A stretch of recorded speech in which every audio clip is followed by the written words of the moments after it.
Where have you come from? Where have I come from? Yeah. Well, sometimes I feel like I'm still that little Italian-American girl from New York City.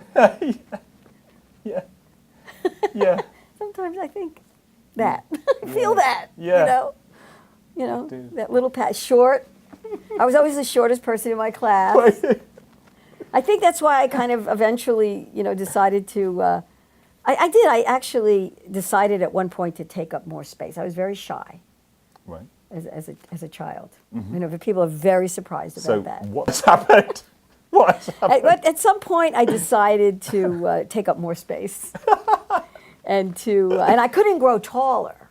No. Right. Well, yeah. So I'm still probably the shortest person. Yeah. I'm usually the shortest person in the room, but so I couldn't grow taller, but I could figure out ways to take up more space and have more impact, and I developed my voice.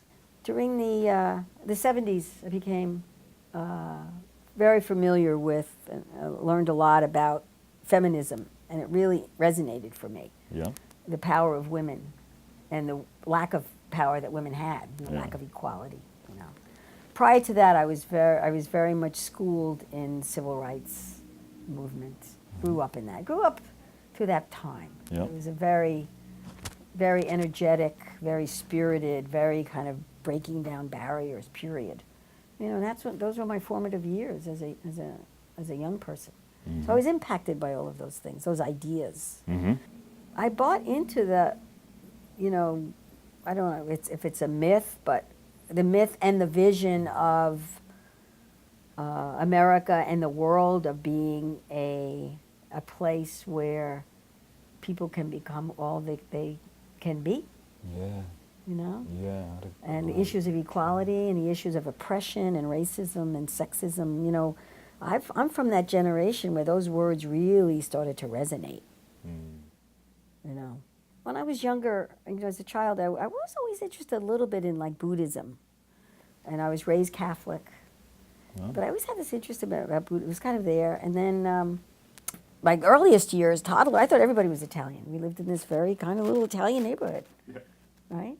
I thought everybody was Catholic, and that everybody had a crucifix on all the rooms of their houses, And then I got out of my neighborhood, which was only 8 or 10 blocks away, and then I was mingling with African Americans, and I was mingling with Jews, and we were going to school together, and it's like, wow. What I really consider myself is a citizen of the world. Great. Yes. Yeah, when I studied at the Sorbonne for a while in Paris, when I was, in my student years. Yeah. And this was fantastic. I was in Paris, I was in Europe, and this little Italian girl from New York. And I went to the Sorbonne for the opening plenary. And there must have been 500 students there, and it was a program for foreign students.